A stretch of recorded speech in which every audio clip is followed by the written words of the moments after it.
So we are discussing about inter-process communication, as we have briefed earlier also, that within the system multiple processes are running in your computer system, and different processes require interaction with the other processes for one or the other task to be performed. ठीक है जी? तो उसके लिए क्या करना पड़ता है? The processes need to communicate with each other. ठीक है जी?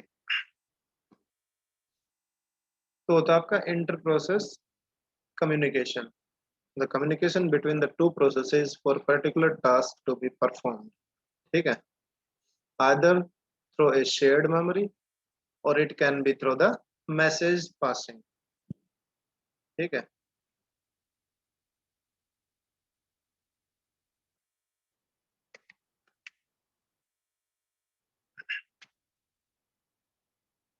तो जनरली केस क्या होता है कि समटाइम्स ये होता है कि एक प्रोसेस की आउटपुट हमें फीड करनी होती है as a input to the another process, यानी कि वो प्रोसेस की रिक्वायरमेंट होती है कि उसको किसी दूसरी प्रोसेस की आउटपुट एज ए इनपुट चाहिए।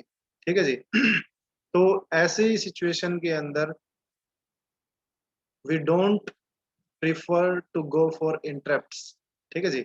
हम इंटरप्ट्स तो जनरेट करते हैं कि किसी भी प्रोसेस को की आउटपुट को गेट करना है या कैप्चर करना है। ठीक है? तो despite of interrupts, what we do, we use a particular structured communication process. ठीक है जी? एक कम्युनिकेशन मेथोडोलॉजी हम यूज करते हैं बिटवीन द प्रोसेसेस ताकि उस कम्युनिकेशन के थ्रू, कम्युनिकेशन क्या है? Sharing of information. तो भाई जिस प्रोसेस की आउटपुट आपको किसी दूसरी प्रोसेस को चाहिए, तो वो क्या करेगी? That will communicate the output as a information, as a message to the another process. ठीक है? और वो उस प्रोसेस उस इंफॉर्मेशन को लेके क्या करेगी? उसको प्रोसेसिंग करेगी अपनी फर्दर। तो जब आईपीसी की बात करते हैं हम इंटर प्रोसेस कम्युनिकेशन की, तो generally there are three issues arise. First one is how one process can pass information to another. ठीक है? सबसे पहली बात तो क्या होगी कि इंफॉर्मेशन पास कैसे होगी? तो इंफॉर्मेशन पास होने के हमने बताया दो तरीके होते हैं, या तो शेयर्ड मेमोरी हो, एक कॉमन मेमोरी लोकेशन है, कॉमन मेमोरी स्पेस है, उसको सारी प्रोसेसेस यूज करने लग रही हैं। तो उस वो जो कॉमन मेमोरी है उसके ऊपर जो भी इंफॉर्मेशन होगी वो प्रोसेस ए के पास भी होगी, बी के पास भी होगी, सी के पास भी होगी। तो ऑटोमेटिकली वो जिसको भी इंफॉर्मेशन एक्सेस करनी है उसको एक्सेस कर सकते हैं। दूसरा होता है मैसेज पासिंग के थ्रू। ठीक है? जो ब्लॉक्स ऑफ इंफॉर्मेशन कम्युनिकेट करती है एक प्रोसेस दूसरी प्रोसेस के साथ। ठीक है जी? दूसरा जो इश्यू अराइज होता है वो ये होता है कि making sure that two or more process do not get into each others way. ठीक है जी? यानी कि ऐसा ना हो कि एक सेम रिसोर्स को eight the same time more than one process is accessing. ठीक है जी? जैसे कि मान लो आपकी वर्चुअल मेमोरी आप यूज कर रहे हो। ठीक है? तो उसका मान लो लास्ट थोड़ा सा 1 MB या 2 MB स्पेस फ्री रहता है। ठीक है? तो उस 1-2 MB स्पेस के अंदर मान लो एक प्रोसेस एंटर हो सकती है सिस्टम के अंदर, लेकिन एट द सेम मोमेंट दो प्रोसेस आ जाएं और वो दोनों उस मेमोरी स्पेस को एक्सेस करने की कोशिश करें। ठीक है? तो क्या होगा? तो that will create a problem, that is an issue. ठीक है? तो ऐसा नहीं होना चाहिए, उसके लिए आगे various methods we will be studying. ठीक है? तीसरा क्या है? Proper sequencing should be there depending upon the dependency of processes. कि भाई मान लो फॉर एग्जांपल ए प्रोसेस है और वो बी प्रोसेस है, उसके वो जो बी प्रोसेस है वो ए प्रोसेस के ऊपर डिपेंडेंट है। तो जब बी प्रोसेस ए के ऊपर डिपेंडेंट है तो पहले हमें ए को एग्जीक्यूट करवाना पड़ेगा, फिर हम किसको एग्जीक्यूट करवाएंगे? बी को एग्जीक्यूट करवाएंगे। ठीक है? क्योंकि बी एग्जीक्यूट तभी होगी जब ए एग्जीक्यूट हो चुकी होगी, क्योंकि वो उसको उसकी आउटपुट एज ए इनपुट चाहिए अनदर प्रोसेस को। ठीक है? फॉर एग्जाम्पल मान लो कोई आप एक एक कोई प्रोसेस है, वो क्या करे? प्रोड्यूस कर रही है कोई डेटा जिसको आपको प्रिंट करना है। ठीक है? तो बी एक प्रोसेस है जो उसको प्रिंट करेगी और ए एक प्रोसेस है जो डेटा को प्रोड्यूस करेगी। तो जाहिर सी बात, आप प्रिंट आप तभी कर पाओगे जब डेटा प्रोड्यूस होगा। ठीक है? जब डेटा ही प्रोड्यूस नहीं होगा तो प्रिंट किसको करवाएंगे? तो वो सीक्वेंसिंग, प्रॉपर सीक्वेंसिंग जो प्रोसेसेस की है वो दैट मस्ट बी मेंटेन। ठीक है, कि जिस प्रोसेस को पहले एग्जीक्यूट करना है डिपेंडेंसी के अकॉर्डिंग उसको पहले एग्जीक्यूट करवाएंगे और फिर उसकी आउटपुट फीड होगी अदर प्रोसेस के अंदर ताकि वो नेक्स्ट प्रोसेस है वो एग्जीक्यूट हो सके। ठीक है जी। वो सीक्वेंसिंग क्रिएट करना इज आल्सो एन इश्यू। ठीक है जी, तो 3 इश्यूज हैं। एक तो ये डिसाइड करना कि मैसेज कम्युनिकेट किस तरीके से होगा, दूसरा ये कम्युनिकेट करना ये चीज की सेम टाइम के ऊपर if more than one process are engaging at a particular memory, तो वहां पे उस चीज को मैनेज करना। और तीसरा क्या है कि अगर डिपेंडेंट प्रोसेसेस है तो उनकी सीक्वेंसिंग को प्रॉपरली मेंटेन करना। ठीक है जी।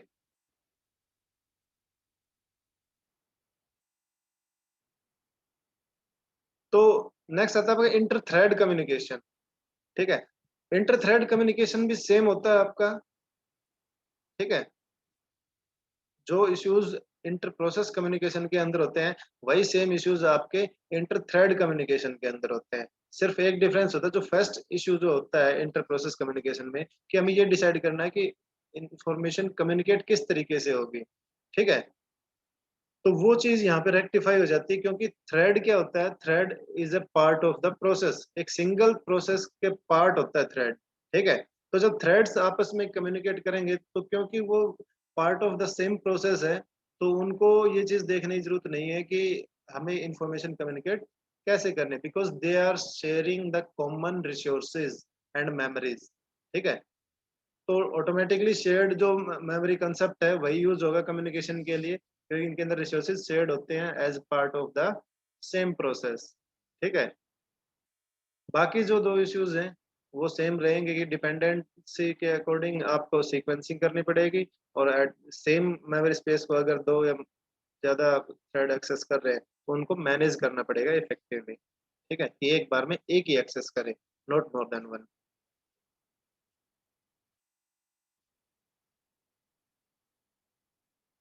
तो उसके बाद एक टर्म आती है रेस्ट कंडीशन। ठीक है जी, तो रेस्ट कंडीशन क्या है, इसको थोड़ा सा ध्यान से समझने की जरूरत है। ठीक है, रेस्ट कंडीशन क्या है कि फॉर एग्जांपल एक प्रोसेस है वो कोई फाइल प्रिंट करना चाहती है। ठीक है जी, तो क्या करेगी, आपको पता है जब आप प्रिंट करते हो तो प्रिंटर की अपनी एक पर्सनल डायरेक्टरी होती है, एक बफर होता है। जब भी आप कोई प्रिंट कमांड देते हो तो उसके अंदर जाती है और वहां से प्रिंट होती है। आप एक बार में 2 फाइल 3 फाइल जितनी फाइल देना चाहो उतनी फाइल आप उसके अंदर प्रिंट के लिए डाल सकते हो और प्रिंटर फिर वन बाय वन फाइल्स उठाता जाएगा और उनको प्रिंट करता जाएगा। ऐसे ही होता है। उसको बोलते हैं प्रिंटर डायरेक्टरी जिसके अंदर सारी फाइल्स रिजाइड करती हैं प्रिंटिंग के लिए जो भी जाती हैं।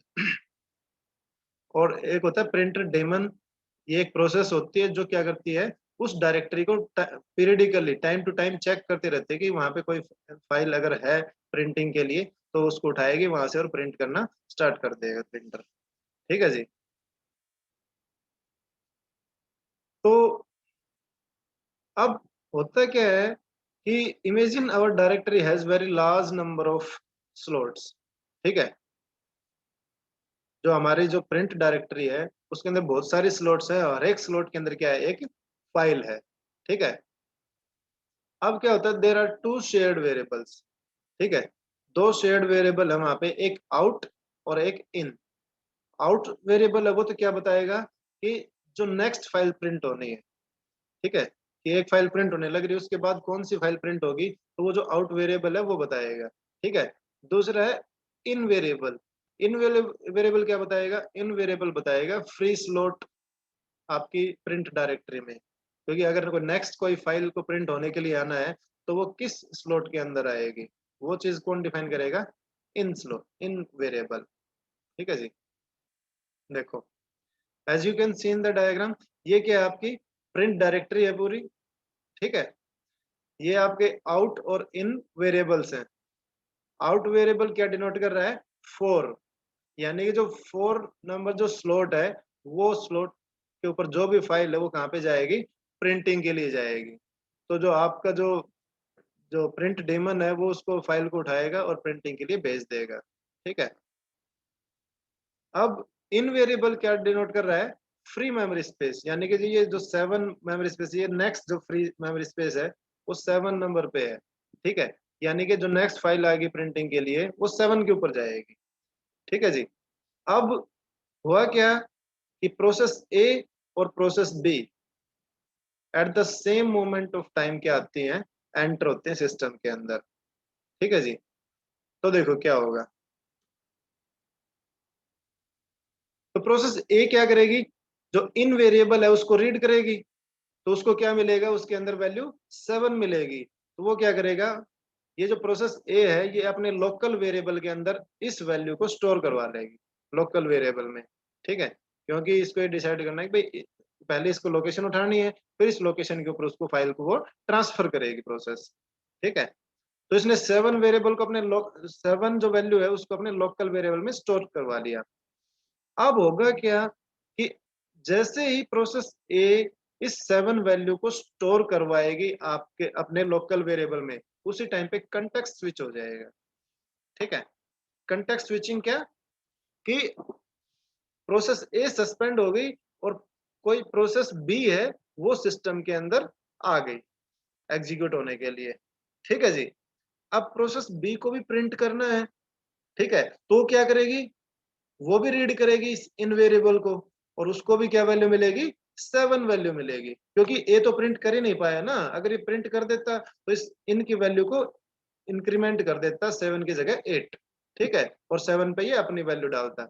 लेकिन बी वो बीच में ही क्या होगी, सस्पेंड होगी प्रोसेस। ठीक है, तो बी आया और उसको भी 7 वैल्यू ही मिली।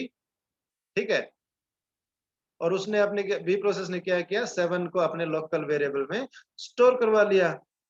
ठीक है जी, क्योंकि बी रन होने लग रही है तो अब वो क्या करेगी, अब वो उस फाइल को 7 जो लोकेशन है मेमोरी की, उस 7 के ऊपर क्या कर देगा, अपनी फाइल को ट्रांसफर कर देगा। ठीक है जी। तो प्रोसेस बी की जो फाइल है वो 7 लोकेशन के ऊपर आ गई, मेमोरी लोकेशन के ऊपर। ठीक है, और वो अपना प्रिंट होना स्टार्ट हो जाएगी जब उसकी टर्न आएगी। ठीक है जी।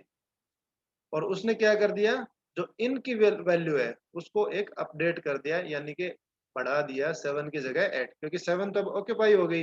नेक्स्ट फ्री स्लॉट क्या है, 8। तो उसने इन की वैल्यू क्या कर दी, 8। ठीक है जी।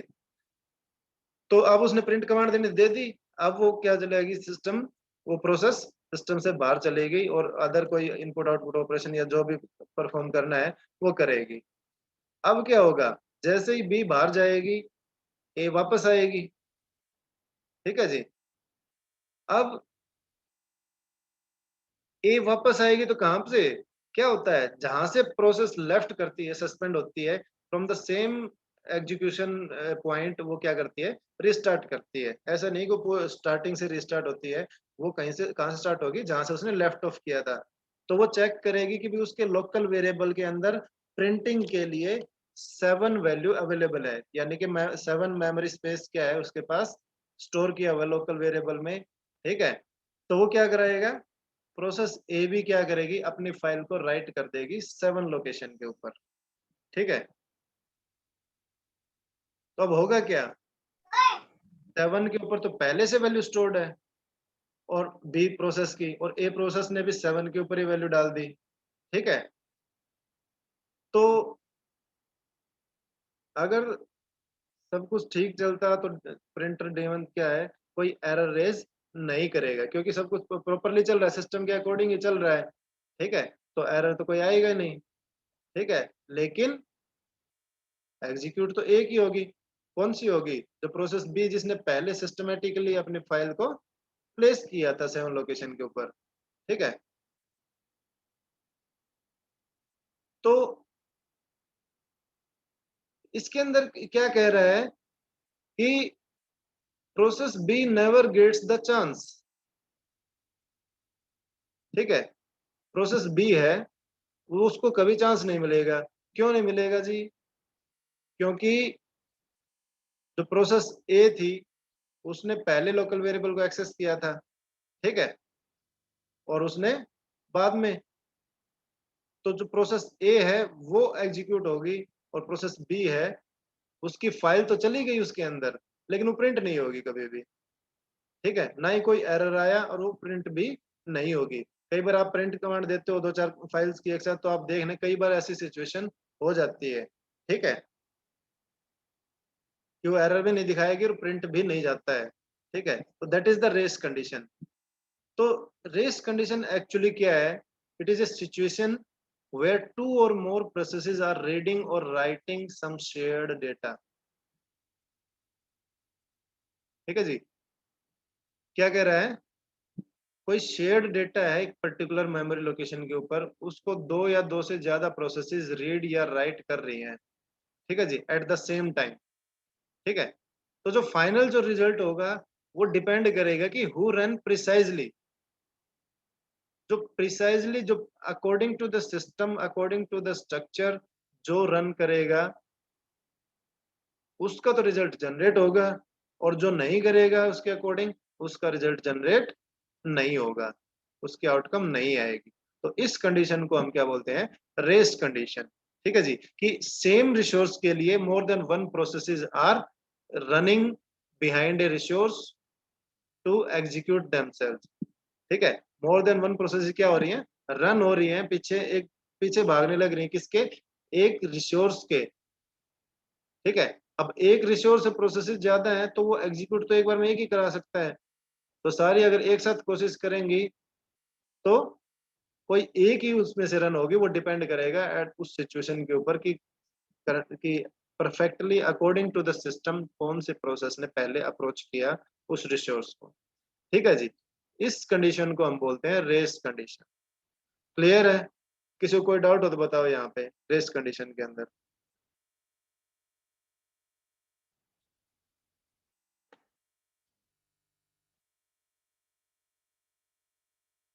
ये जो प्रिंट का जो है, ये तो हमने एक एग्जांपल लिया है, ऐसी सिचुएशन कहीं पे भी हो सकती है सिस्टम के अंदर, कोई पर्टिकुलर मेमोरी लोकेशन के लिए हो सकती है या कोई अदर रिसोर्स के लिए हो सकती है। ये तो एक प्रिंटर का हमने जस्ट एक एग्जांपल लिया है, ठीक है। लेकिन सिचुएशन शुड बी लाइक कि एक सिंगल रिसोर्स है, उसको दो से ज्यादा प्रोसेसेस एक्सेस करने की कोशिश कर रही हैं, ठीक है। तो that is a race condition कि उनमें से एग्जीक्यूट तो सिर्फ क्या होगी? एक ही होगी, बाकी सभी रिजल्ट्स जनरेट नहीं होंगे बाकी के, ठीक है। That is race condition. तो अब हम बात करते हैं कि रेस कंडीशन जो आती है इसको अवॉइड कैसे करें। ठीक है जी, तो उसके लिए हम क्या करते हैं? क्रिटिकल रीजन्स डिफाइन करते हैं। ठीक है जी, क्रिटिकल रीजन क्या? क्रिटिकल रीजन एक ऐसा रीजन डिफाइन करते हैं जिसके अंदर प्रोसेसेस क्या होती हैं? एग्जीक्यूट होते हैं। और उस क्रिटिकल रीजन की एक खासियत है कि क्रिटिकल रीजन के अंदर एक बार में सिर्फ एक ही प्रोसेस क्या हो सकती है? एंटर हो सकती है। ठीक है जी।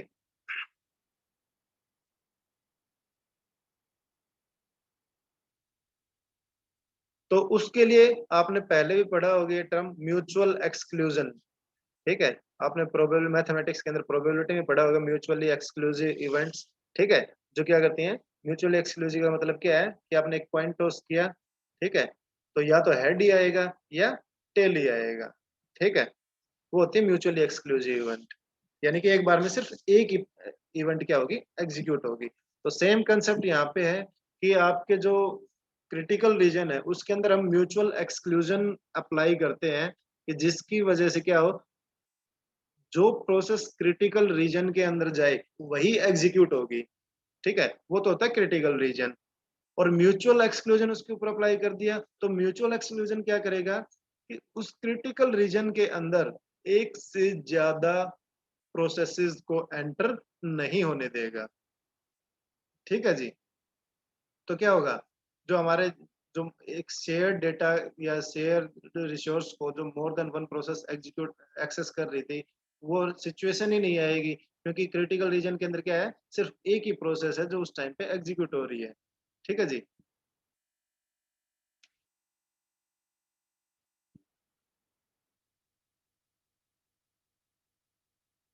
दूसरा क्या कह रहा है कि a process is busy doing internal computations and other things that do not lead race conditions. एक तो चीज ये होती है कि एक प्रोसेस काम अपने इंटरनल कंप्यूटेशंस और अदर काम करने लग रही है जिसकी वजह से रेस कंडीशन नहीं अराइज होती। ठीक है जी। और कई बार ऐसा होता है कि वो सारे ऐसे ही काम करती है, शेयर्ड मेमोरी के साथ, शेयर्ड रिसोर्सेज के साथ ही डील करती है कि there are chances that lead to the race condition. ठीक है जी।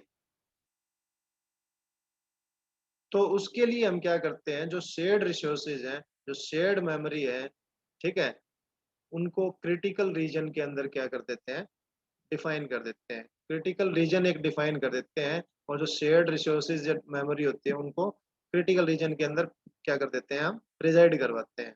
अब जो भी प्रोसेस आएगी तो क्रिटिकल रीजन के अंदर जाके ही उसको क्या करना पड़ेगा, एग्जीक्यूट करना पड़ेगा, क्योंकि रिसोर्स वहीं पे है। और क्रिटिकल रीजन के अंदर सिर्फ एक प्रोसेस जा सकती है एक बार में। तो आपकी जो रेस्ट कंडीशन है वो अराइज नहीं होगी। ठीक है जी। तो उसमें क्या होगा क्योंकि प्रोसेस कई बार ऐसे काम करती है जो शेयर्ड रिसोर्सेज के ऊपर बेस्ड नहीं होते, और कई बार मोस्टली सारी प्रोसेसेस ही शेयर्ड रिसोर्सेज के ऊपर एक्ट करने लग जाती हैं। तो उनको हम डाइवर्ट करवाते हैं कि भाई एक प्रोसेस उस शेयर्ड रिसोर्स के ऊपर काम करे, और उस दूसरी प्रोसेसेस हैं उनको जो अदर टास्क परफॉर्म करने हैं तब तक वो दूसरे टास्क परफॉर्म कर ले, ताकि सिस्टम की एफिशिएंसी भी मेंटेन रहे और रेस्ट कंडीशन भी अराइज ना हो। क्योंकि वो क्रिटिकल रीजन में तो एंटर हो नहीं पाएगी, तो तब तक वो आइडल रहने की जगह वो अदर उसके जो भी ऑपरेशंस होंगे उनको परफॉर्म कर लेगी।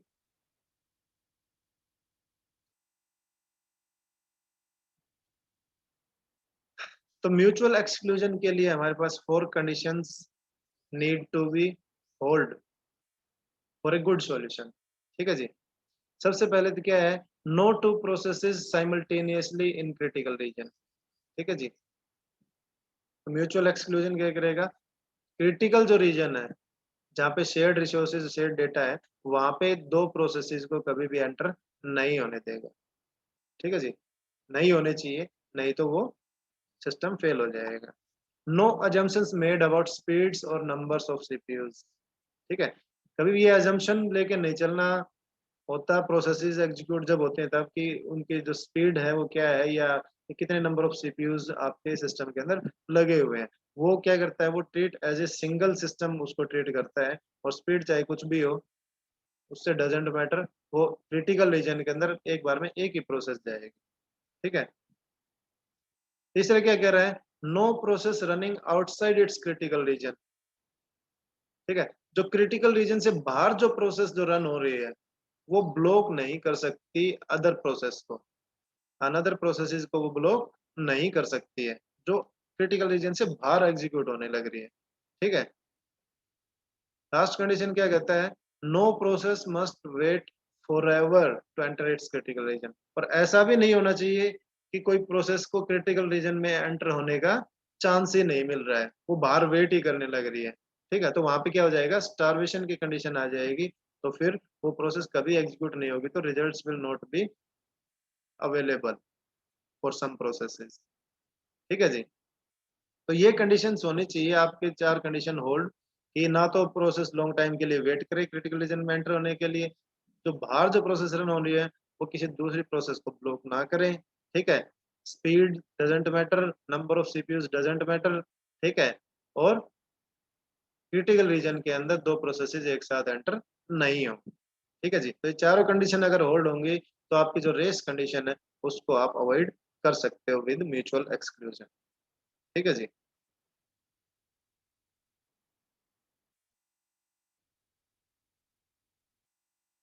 देखो ये डायग्राम के अंदर दिखाया है। ठीक है। कि at time T one process A है वो क्रिटिकल रीजन के अंदर एंटर होती है। ठीक है जी। तो ये कोई at time T T two है जहाँ पे प्रोसेस बी है, वो क्या करती है, वो क्रिटिकल रीजन में एंटर होने की ट्राई करती है कोशिश करती है, लेकिन क्या हो गया, बी को वहां पे क्या कर देते हैं हम, ब्लॉक कर देते हैं। ठीक है जी। उसको होल्ड कर देते हैं। ठीक है। फिर at time T three a process है वो क्रिटिकल रीजन को क्या करेगी, लीव करेगी। ठीक है। जैसे ही वो लीव करेगी क्रिटिकल रीजन है वो फ्री हो गया। क्रिटिकल रीजन फ्री होते ही टी थ्री टाइम के ऊपर ही जो बी प्रोसेस है उसको, जो ब्लॉक कर रखी थी उसको एंटर करवा दें किसके अंदर, क्रिटिकल रीजन के अंदर, और वो अपना एग्जीक्यूशन परफॉर्म करेगी। ठीक है जी। टी फोर के टाइम के ऊपर बी प्रोसेस बाहर हो जाएगी क्रिटिकल रीजन से अपना एग्जीक्यूशन करके, उसके बाद कोई और प्रोसेस आ जाएगी। ठीक है जी। तो इस तरीके से प्रोसेस चलती रहेगी क्रिटिकल रीजन्स के अंदर विद म्यूचुअल एक्सक्लूजन। ठीक है जी। तो इससे जो रेस कंडीशन है वो टोटली क्या हो जाएगी आपकी अवॉइड हो जाएगी। ठीक है जी।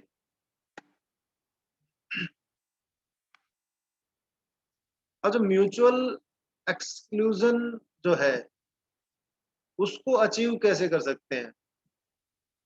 मैंने बता तो दिया कि भाई म्यूचुअल एक्सक्लूजन के थ्रू हम ये कर सकते हैं, how to achieve the mutual exclusion. ठीक है, तो उसके लिए भी हमें कोई प्रोसीजर इंप्लीमेंट करना पड़ेगा।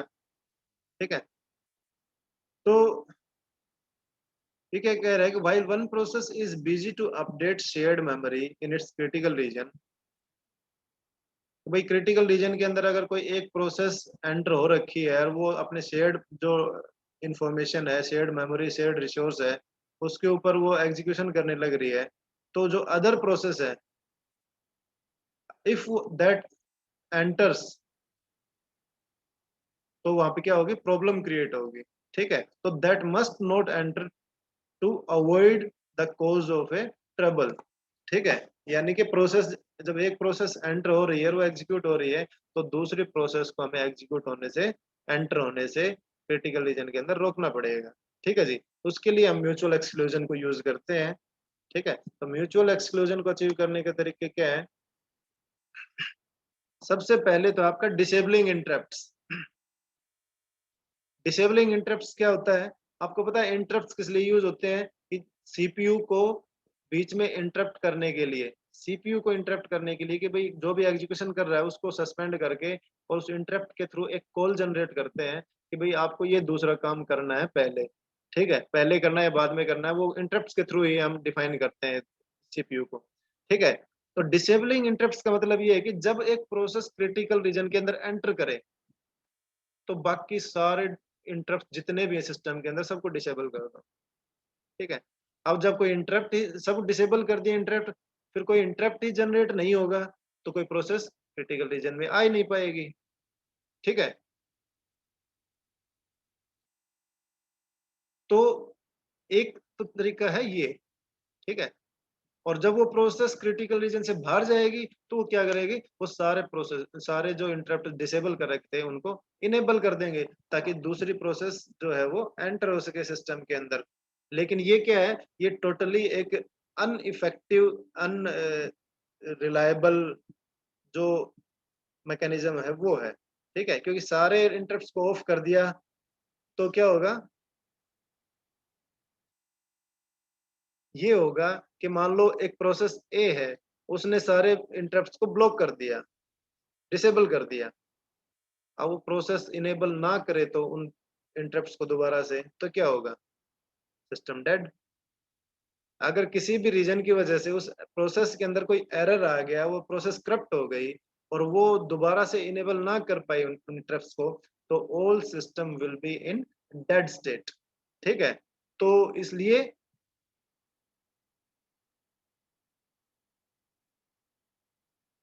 ये जो एक तरीका है, ये एक तरीका है, but it must be avoided and it should be used when all the other mechanisms gets failed, disabling interrupts.